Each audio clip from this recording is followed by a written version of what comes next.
3 number question कहा जा रहा है एक उत्तल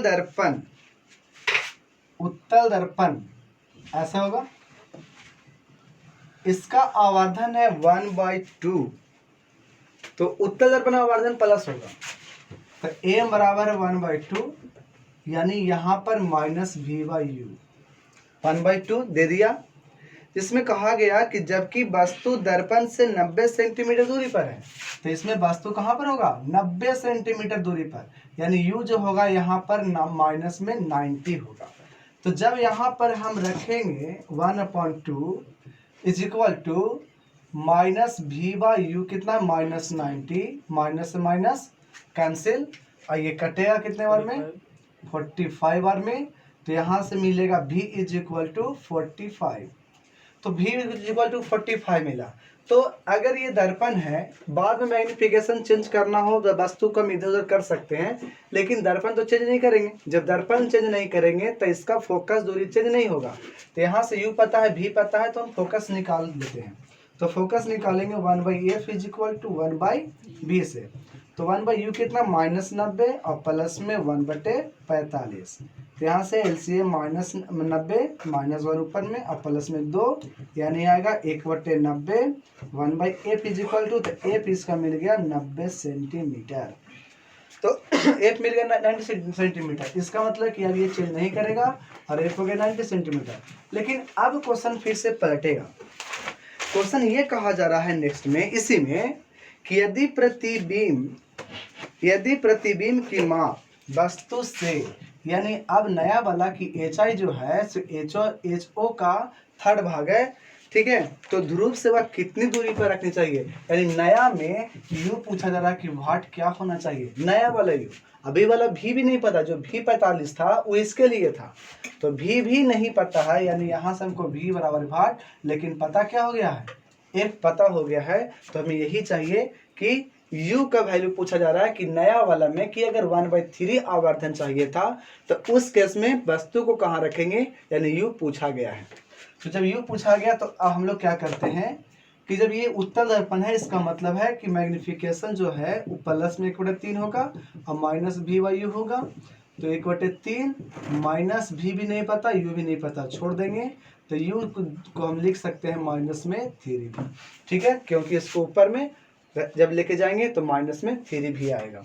अब इसके बाद हम लोग चलते हैं 1/u + 1/v बराबर 1/f पर, तो यहाँ से u कितना था -3v रख देंगे और v को v रख देंगे और 1/90, यहाँ से 3 भी एलसीएम ले लेंगे तो ऊपर आएगा -1 और प्लस में 3 बराबर 1/90, कटेगा कितने बार में 30, जैसे ही 30 बार में कटा यहाँ पर आ गया 2, तो 2/v बराबर 1/30, तो यहाँ से क्रॉस मल्टीप्लिकेशन, तो यहाँ से हमको v बराबर 180 मिल जाएगा, सॉरी 60, हाँ 60 v बराबर कितना मिलेगा 60।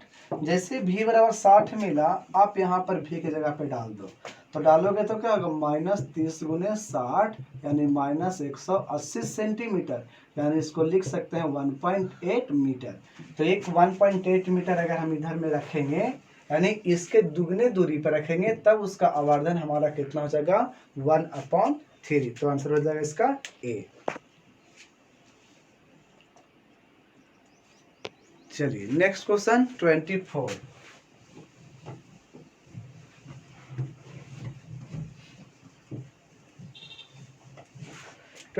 नंबर क्वेश्चन क्या है, एक अवतल दर्पण द्वारा बनाया गया प्रतिबिंब, तो अवतल दर्पण है, इसमें प्रतिबिंब बनाया गया है, वस्तु की माप का 1/2 है, ठीक है, कितना है वस्तु की माप का 1/2, वस्तु की माप का, यानी इसका आवर्धन होगा -1/2, क्योंकि अवतल दर्पण है। यदि वस्तु को दर्पण से 6 सेंटीमीटर दूर ले जाया जाए तो प्रतिबिंब वस्तु की माप का 1/4 हो जाता है। जब बाद में कहा जा रहा है कि जितना पर था वस्तु उसको हम और 6 सेंटीमीटर दूर लेके जाएंगे तो उसका आवर्धन और छोटा हो जाता है, 1/4 हो जाता है। तो बताना है कि अवतल दर्पण का फोकस क्या होगा। तो इसके बराबर हमको u भी नहीं पता है इसमें, और v भी नहीं पता शुरू में कहाँ पर है ये नहीं पता। तो यहाँ पर हम लिख सकते हैं -v/u। जैसे इसको रखेंगे तो ये कटेगा और यहाँ से v बराबर मिलेगा, सॉरी u बराबर मिलेगा 2v। तो इस केस में हमारा f भी नहीं पता है, ठीक है, और न हमको v पता है न u पता है। तो यहाँ पर एक इक्वेशन ये ले लेंगे। लेकिन अब क्वेश्चन है, अब उसको पर चलते हैं। कह रहा है कि मान लो अगर हमारा u यहाँ पर होता, लेकिन कहा जा रहा है कि 6 सेंटीमीटर और दूर जाएंगे, तो अब यहाँ पर अब मेरा नया वाला u हो जाएगा। जो नया वाला u यहाँ पर हो जाएगा तो इसके लिए v डैश भी अलग होना चाहिए, इसके लिए प्रतिबिंब भी अलग आएगा, ठीक है। तो उसके लिए हम यहाँ पर देखते हैं कि a में यहाँ पर अब लिख देंगे -1/4, जिसमें -v डैश व u डैश आना चाहिए, ठीक है। जब इतना आएगा तो माइनस से माइनस खत्म हो जाएगा, और इस वक्त u डैश बराबर 4 × v डैश होता। और u डैश कितना होता, तो यहाँ पर u डैश निकालते तो होता u + 6। तो यहाँ से लिख देंगे कि u + 6 होता कितने बराबर, 4/v डैश बराबर। यानी यहाँ से हमको अगर v डैश निकालना चाहते हैं तो v डैश मिल जाता u + 6/4।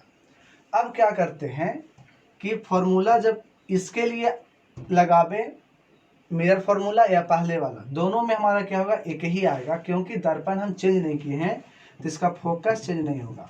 तो u डैश और प्लस में क्या होगा, v डैश। तो यहाँ से u डैश कितना आया था, तो u + 6, और v डैश कितना आया है, तो यहाँ पे होगा 1/u + 6/4। 4 तो चला जाएगा ऊपर में, और जैसे ऊपर में जाएगा तो देखते हैं 1/f रहेगा, यहाँ पर 1/u + 6 था, अब प्लस में 4 और नीचे में u + 6, एलसीएम ले आएगा u + 6, ठीक है। 1 + 4 और 1 + 4, तो यहाँ से कितना हो जाएगा, 5/u + 6। अब इसके बाद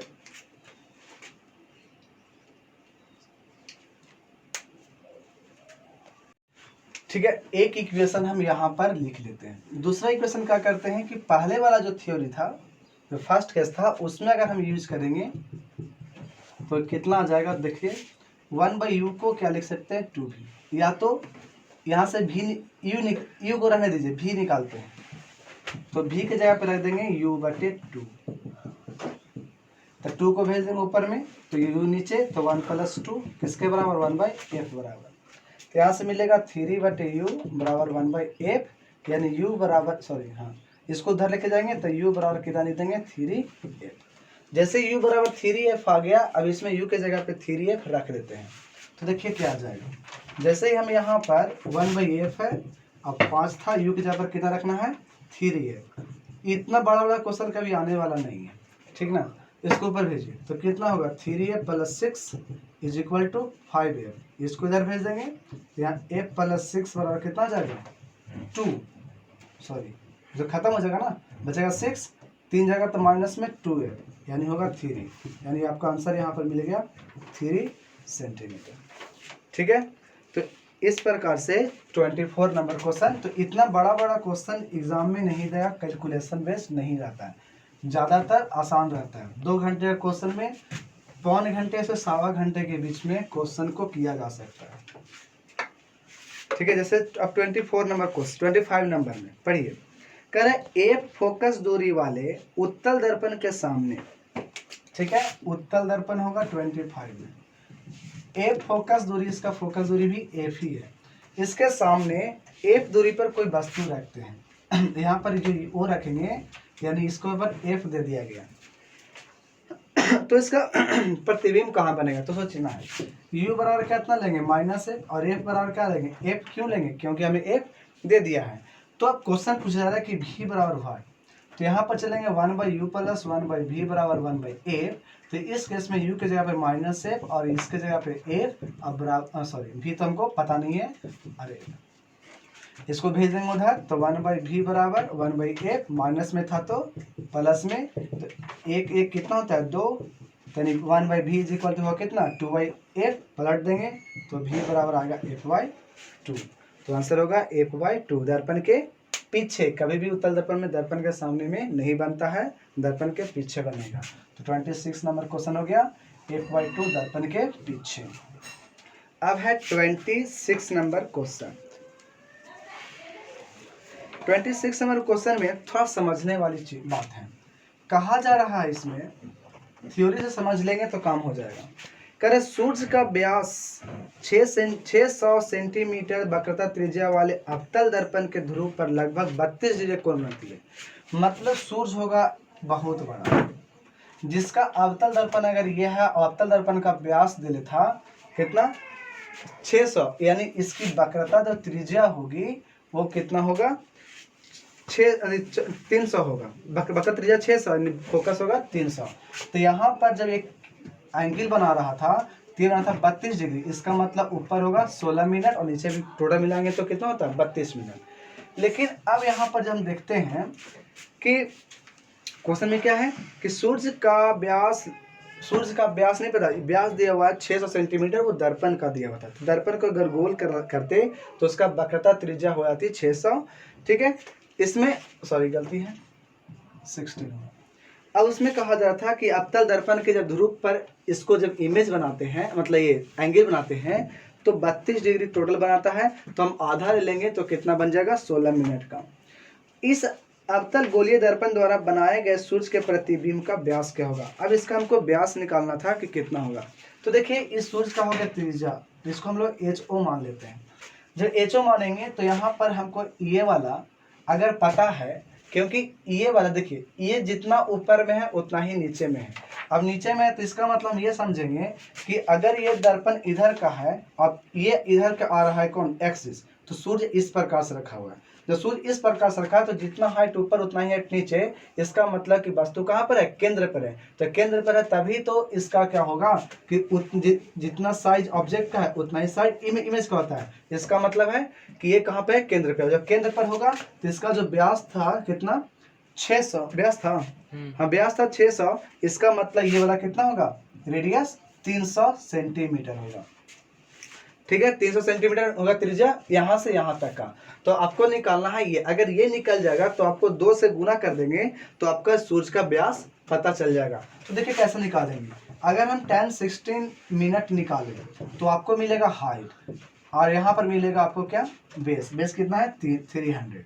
तब यहाँ से हमको क्या निकल जाएगा HO जो निकल जाएगा वो 10-16 का मान आपको दिया होगा वैल्यू में कितना, तो 0.0046। अब ये इंटू होगा कितना 300। लेकिन आपको चाहिए था पूरा व्यास पूरा, तो कितना होगा 2 × HO, मतलब 2 से फिर से गुना करेंगे तो 0.0046 और 2 से गुना करेंगे 300 में तो कितना होगा 600। आप इसको कैलकुलेट करके जो आएगा वो आपको क्या हो जाएगा व्यास हो जाएगा सूर्य का। ठीक है, ये ध्यान में लाना है। इसमें कोई खाली इतना ध्यान इसमें था ऑप्टिक्स का क्वेश्चन कि ये जब दोनों बराबर था इसका मतलब ये कहाँ पर है केंद्र पर है, ये ध्यान में सिर्फ लाना था। अब उसके बाद कैलकुलेशन करके कितना आता है, ये 00 है, ये 2 को यहाँ से पॉइंट शिफ्ट कर देगा यहाँ पर 0.46 पर। जैसे 46 पर अब इसको कैलकुलेट करिएगा तो आपको आएगा कितना 2.76 करीब आएगा, करीब नहीं इतना ही आएगा 2.76 सेंटीमीटर। ठीक है, चलिए अब आता है क्वेश्चन नंबर 27।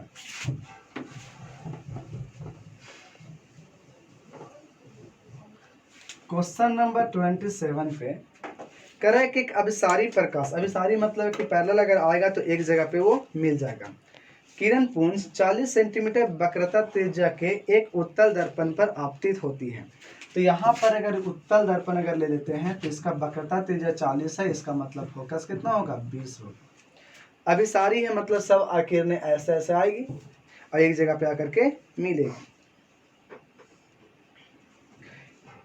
यदि आपतित किरणपुंज की उपस्थिति में दर्पण के 10 सेंटीमीटर पीछे के बिंदु पर अपसारित हो, अगर ऐसा सोचे कि अगर ये ऐसे आता और ये दर्पण के पीछे 10 सेंटीमीटर पर ये 10 सेंटीमीटर पर क्या हो जाता अभिसारित होता, ऐसा माना जा रहा है।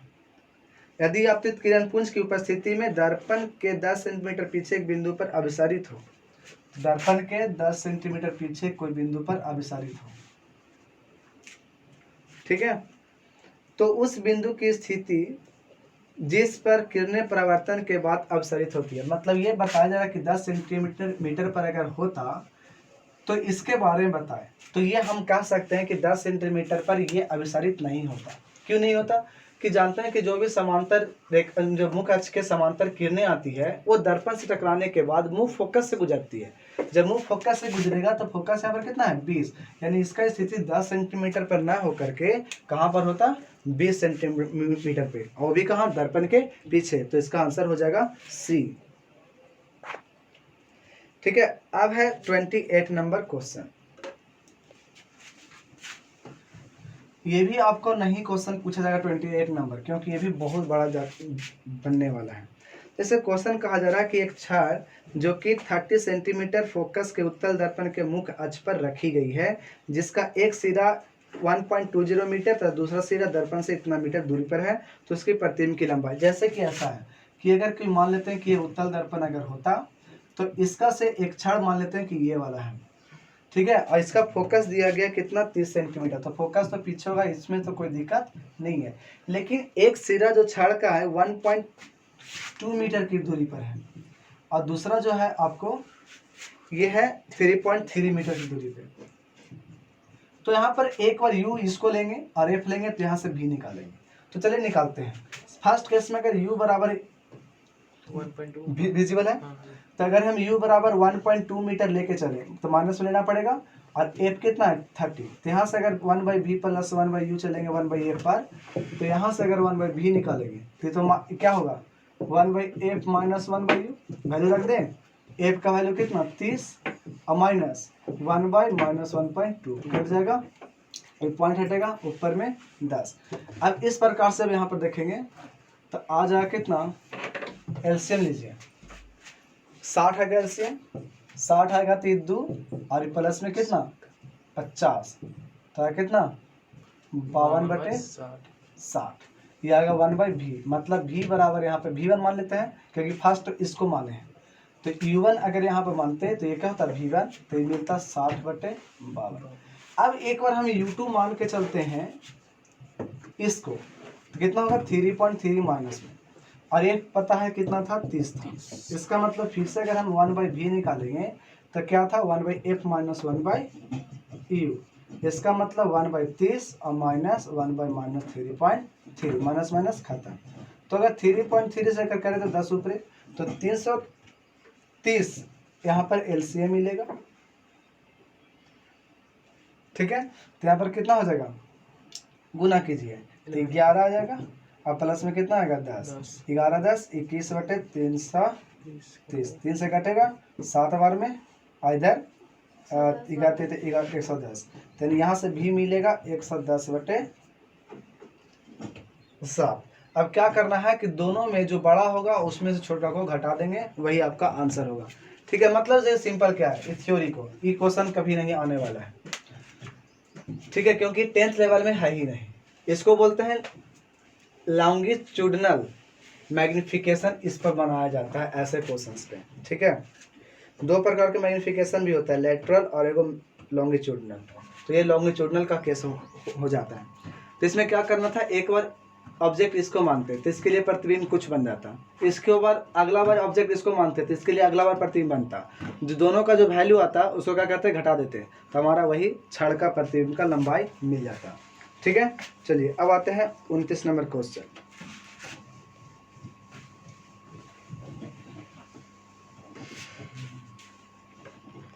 उनतीस नंबर क्वेश्चन में है कि एक उत्तल दर्पण जिसकी वक्रता त्रिज्या 10 सेंटीमीटर है, उसके सामने 15 सेंटीमीटर की दूरी पर एक वस्तु रखी गई है, तो आवर्धन क्या होगा। तो बताइए, वक्रता त्रिज्या है 10, यानी f होगा उसका 5, किसका है उत्तल दर्पण का, तो प्लस में होगा, और वस्तु रखी गई है 15 सेंटीमीटर सामने, मतलब उसका होगा माइनस में 15।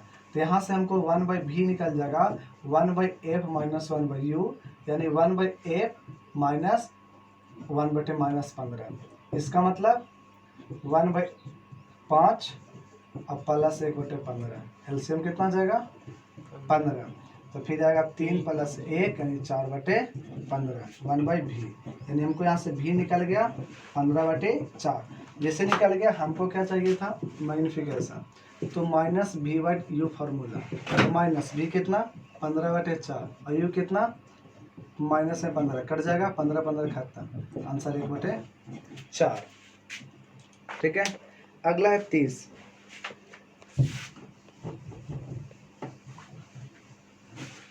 नंबर क्वेश्चन है, एक मोमबत्ती की ज्वाला का प्रतिबिंब अवतल दर्पण के सामने उससे 30 सेंटीमीटर की दूरी बनता है। मतलब इसको यहाँ पर वस्तु प्रतिबिंब दे देता है और सामने बन रहा है -30 हो जाएगा भी बराबर, प्रतिबिंब बन रहा था।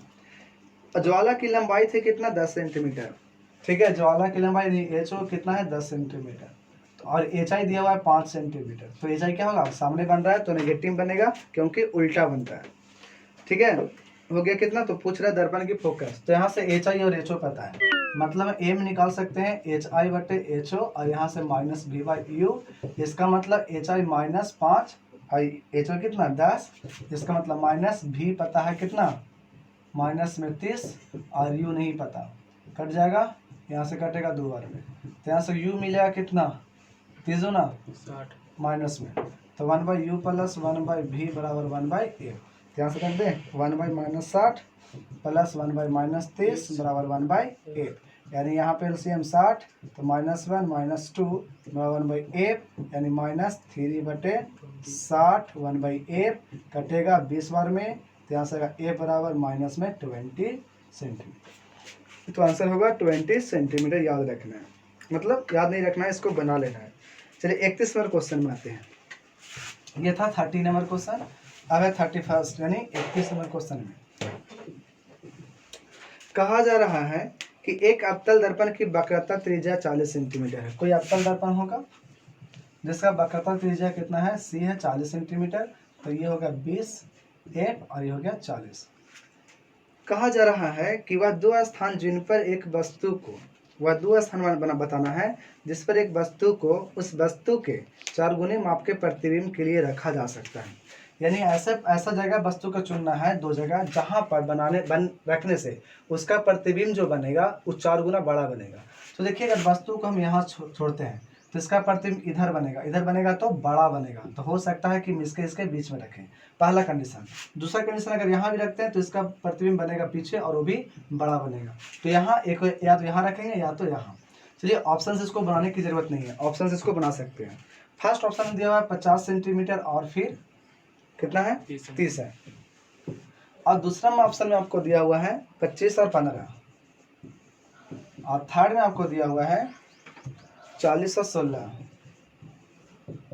और डी में आपको दिया हुआ है 40 और 20।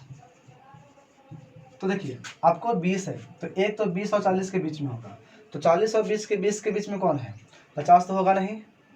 ठीक है, तो एक मिलेगा 20 और 40 के बीच में, और एक मिलेगा 0 और 20 के बीच में, यानी 20 से छोटा। तो पहले छोड़ लीजिए 20 से छोटा, 20 से छोटा कौन है, इसमें तो ये नहीं, ये तो खत्म हो गया। और 20 है, 20 छोटा ही नहीं, खत्म हो गया, दोनों में है छोटा। ठीक है, लेकिन अब आता है बात है, एक तो दोनों में छोटा हो गया, दोनों में मैच कर गया, लेकिन अगला कहता है 20 और 40 के बीच में, 40 है, ये तो नहीं होगा, तो 20 और 40 के बीच में कौन है 15 मैंने 25, तो आपको होगा 25 सेंटीमीटर और 15, तो आपको आंसर हो जाएगा बी। ठीक है, 31 का। अब है 32, लास्ट क्वेश्चन। 32 में अगर चलते हैं तो इसमें कह रहा है कि एक चालक की ओर का दर्पण, को चालक जैसे रहता है ना गाड़ी में, वो सोचता है कि पीछे वाले यातायात जो आ रही है गाड़ी उसको देखे, तो कौन सा मिरर यूज करता है, तो इसको सब लोग जानते हैं कि साइड मिरर को यूज किया जाता है, जिसमें कौन सा होता है उत्तर। ठीक है, तो इस प्रकार से 32 नंबर भी क्वेश्चन खत्म हो जाता है। तो अब नेक्स्ट चैप्टर चलेगा अपवर्तन, तो उसके लिए आप लोग क्या करना है, पढ़ करके आना है, और नेक्स्ट डे हम लोग अपवर्तन पढ़ेंगे, यानी रिफ्रैक्शन ऑफ लाइट। ठीक है, जिसमें भी क्वेश्चंस होंगे, इसमें डिस्पर्सल लाइट यानी वर्ण विक्षेपण, ये सभी देखना होगा।